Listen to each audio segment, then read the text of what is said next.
Judges chapter 19. In those days Israel had no king. Now a Levite who lived in a remote area in the hill country of Ephraim took a concubine from Bethlehem in Judah. But she was unfaithful to him. She left him and went back to her parents' home in Bethlehem, Judah. After she had been there for 4 months, her husband went to persuade her to return. He had with him his servant and 2 donkeys. She took him into her parents' home, and when her father saw him, he gladly welcomed him. His father-in-law, the woman's father, prevailed on him to stay, so he remained with him 3 days, eating and drinking and sleeping there. On the 4th day, they got up early, and he prepared to leave. But the woman's father said to his son-in-law, "Refresh yourself with something to eat, then you can go." So the 2 of them sat down to eat and drink together. Afterwards the woman's father said, "Please stay tonight and enjoy yourself." And when the man got up to go, his father-in-law persuaded him, so he stayed there that night. On the morning of the 5th day, when he rose to go, the woman's father said, "Refresh yourself, wait till afternoon." So the 2 of them ate together. Then when the man with his concubine and his servant got up to leave, his father-in-law, the woman's father, said, "Now look, it's almost evening. Spend the night here, the day is nearly over. Stay and enjoy yourself. Early tomorrow morning you can get up and be on your way home." But, unwilling to stay another night, the man left and went towards Jebus, that is, Jerusalem, with his 2 saddled donkeys and his concubine. When they were near Jebus and the day was almost gone, the servant said to his master, "Come, let's stop at this city of the Jebusites and spend the night." His master replied, "No, we won't go into any city whose people are not Israelites. We will go on to Gibeah."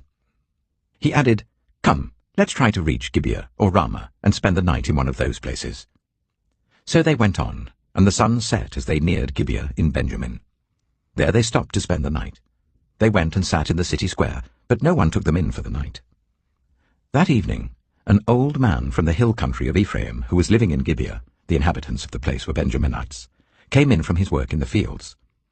When he looked and saw the traveller in the city square, the old man asked, "Where are you going? Where did you come from?" He answered, "We are on our way from Bethlehem in Judah to a remote area in the hill country of Ephraim, where I live. I've been to Bethlehem in Judah, and now I am going to the house of the Lord. No one has taken me in for the night.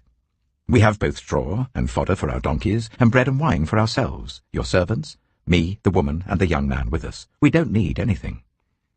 "You are welcome at my house," the old man said. "Let me supply whatever you need. Only don't spend the night in the square." So he took him into his house and fed his donkeys. After they had washed their feet, they had something to eat and drink. While they were enjoying themselves, some of the wicked men of the city surrounded the house. Pounding on the door, they shouted to the old man who owned the house, "Bring out the man who came to your house so we can have sex with him." The owner of the house went outside and said to them, "No, my friends, don't be so vile. Since this man is my guest, don't do this outrageous thing. Look, here is my virgin daughter and his concubine. I will bring them out to you now, and you can use them and do to them whatever you wish. But as for this man, don't do such an outrageous thing." But the men would not listen to him. So the man took his concubine and sent her outside to them. And they raped her and abused her throughout the night. And at dawn they let her go. At daybreak the woman went back to the house where her master was staying, fell down at the door, and lay there until daylight. When her master got up in the morning and opened the door of the house and stepped out to continue on his way, there lay his concubine, fallen in the doorway of the house, with her hands on the threshold. He said to her, "Get up, let's go." But there was no answer. Then the man put her on his donkey and set out for home. When he reached home, he took a knife and cut up his concubine, limb by limb, into 12 parts, and sent them into all the areas of Israel. Everyone who saw it was saying to one another, "Such a thing has never been seen or done, not since the day the Israelites came up out of Egypt." Just imagine. We must do something. So speak up. Judges chapter 20. Then all Israel, from Dan to Beersheba, and from the land of Gilead, came together as one and assembled before the Lord in Mizpah. The leaders of all the people of the tribes of Israel took their places in the assembly of God's people, 400,000 men armed with swords. The Benjaminites heard that the Israelites had gone up to Mizpah. Then the Israelites said, "Tell us how this awful thing happened." So the Levite, the husband of the murdered woman, said, I and my concubine came to Gibeah in Benjamin to spend the night. During the night the men of Gibeah came after me and surrounded the house, intending to kill me. They raped my concubine, and she died. I took my concubine, cut her into pieces, and sent one piece to each region of Israel's inheritance, because they committed this lewd and outrageous act in Israel. Now all you Israelites, speak up and tell me what you've decided to do." All the men rose up together as one, saying, "None of us will go home. No, not one of us will return to his house. But now this is what we'll do to Gibeah. We'll go up against it in the order decided by casting lots. We'll take 10 men out of every 100 from all the tribes of Israel, and 100 from 1,000, and 1,000 from 10,000, to get provisions for the army. Then when the army arrives at Gibeah in Benjamin, it can give them what they deserve for this outrageous act done in Israel." So all the Israelites got together and united as one against the city. The tribes of Israel sent messengers throughout the tribe of Benjamin, saying, "What about this awful crime that was committed among you? Now turn those wicked men of Gibeah over to us, so that we may put them to death and purge the evil from Israel." But the Benjaminites would not listen to their fellow Israelites. From their towns they came together at Gibeah to fight against the Israelites. At once the Benjaminites mobilized 26,000 swordsmen from their towns, in addition to 700 able young men from those living in Gibeah. Among all these soldiers there were 700 select troops who were left-handed, each of whom could sling a stone at a hair and not miss. Israel, apart from Benjamin, mustered 400,000 swordsmen, all of them fit for battle. The Israelites went up to Bethel and inquired of God. They said, "Who of us is to go up first to fight against the Benjaminites?" The Lord replied, "Judah shall go first." The next morning the Israelites got up and pitched camp near Gibeah. The Israelites went out to fight the Benjaminites and took up battle positions against them at Gibeah. The Benjaminites came out of Gibeah and cut down 22,000 Israelites on the battlefield that day. But the Israelites encouraged one another and again took up their positions where they had stationed themselves the first day. The Israelites went up and wept before the Lord until evening. And they inquired of the Lord. They said, "Shall we go up again to fight against the Benjaminites, our fellow Israelites?" The Lord answered, "Go up against them." Then the Israelites drew near to Benjamin the second day. This time, when the Benjaminites came out from Gibeah to oppose them, they cut down another 18,000 Israelites, all of them armed with swords.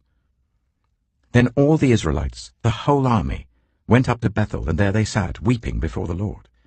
They fasted that day until evening, and presented burnt offerings and fellowship offerings to the Lord.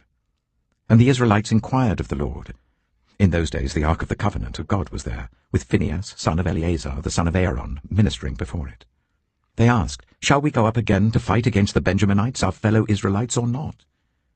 The Lord responded, "Go, for tomorrow I will give them into your hands."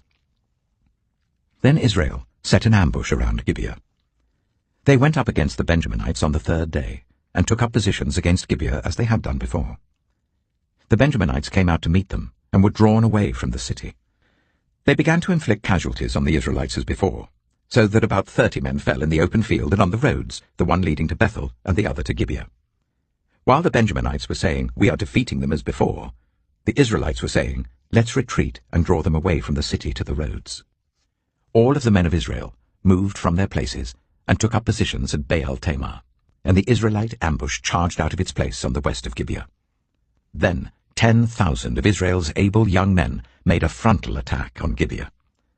The fighting was so heavy that the Benjaminites did not realize how near disaster was.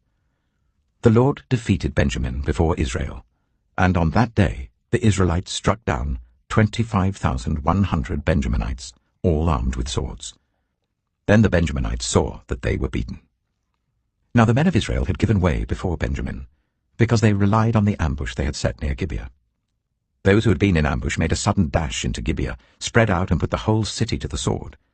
The Israelites had arranged with the ambush so that they should send up a great cloud of smoke from the city, and then the Israelites would counterattack. The Benjaminites had begun to inflict casualties on the Israelites, about 30, and they said, "We are defeating them as in the first battle." But when the column of smoke began to rise from the city, the Benjaminites turned and saw the whole city going up in smoke. Then the Israelites counterattacked, and the Benjaminites were terrified, because they realized that disaster had come on them. So they fled before the Israelites in the direction of the wilderness, but they could not escape the battle. And the Israelites who came out of the towns cut them down there. They surrounded the Benjaminites, chased them, and easily overran them in the vicinity of Gibeah on the east. 18,000 Benjaminites fell, all of them valiant fighters. As they turned and fled towards the wilderness to the rock of Rimmon, the Israelites cut down 5,000 men along the roads.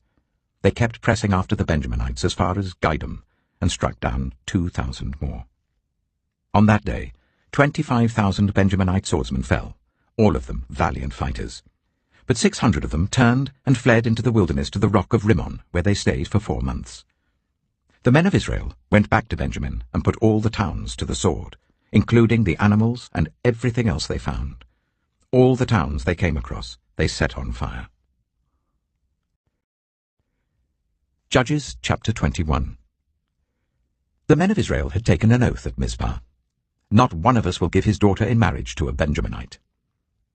The people went to Bethel, where they sat before God until evening, raising their voices and weeping bitterly. Lord, God of Israel, they cried, why has this happened to Israel? Why should one tribe be missing from Israel today? Early the next day the people built an altar and presented burnt offerings and fellowship offerings. Then the Israelites asked, who from all the tribes of Israel has failed to assemble before the Lord?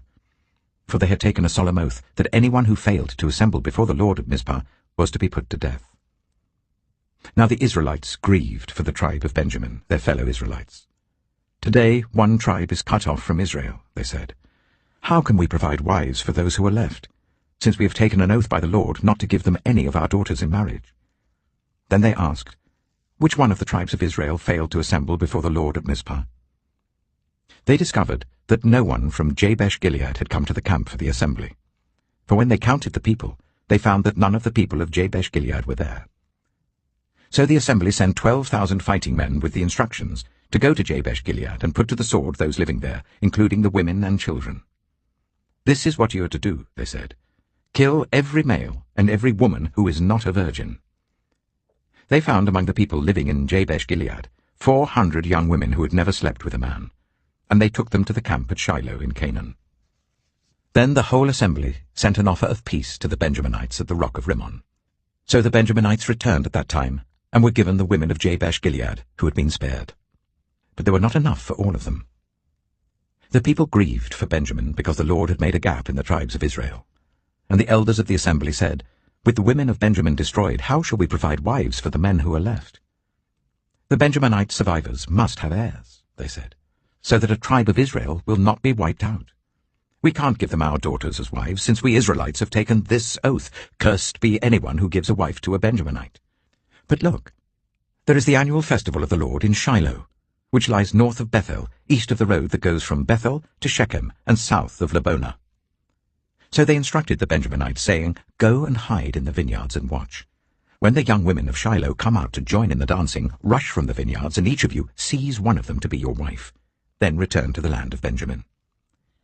When their fathers or brothers complain to us, we will say to them, do us the favor of helping them, because we did not get wives for them during the war. You will not be guilty of breaking your oath, because you did not give your daughters to them. So that is what the Benjaminites did. While the young women were dancing, each man caught one and carried her off to be his wife. Then they returned to their inheritance and rebuilt the towns and settled in them. At that time, the Israelites left that place and went home to their tribes and clans, each to his own inheritance. In those days, Israel had no king.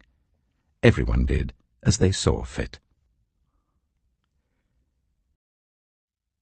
Psalm 76. God is renowned in Judah. In Israel his name is great. His tent is in Salem, his dwelling place in Zion. There he broke the flashing arrows, the shields and the swords, the weapons of war. You are radiant with light, more majestic than mountains rich with game. The valiant lie plundered. They sleep their last sleep. Not one of the warriors can lift his hands. At your rebuke, God of Jacob, both horse and chariot lie still. It is you alone who are to be feared. Who can stand before you when you are angry? From heaven you pronounced judgment, and the land feared and was quiet, when you, God, rose up to judge, to save all the afflicted of the land. Surely your wrath against mankind brings you praise, and the survivors of your wrath are restrained. Make vows to the Lord your God and fulfill them. Let all the neighboring lands bring gifts to the one to be feared. He breaks the spirit of rulers. He is feared by the kings of the earth.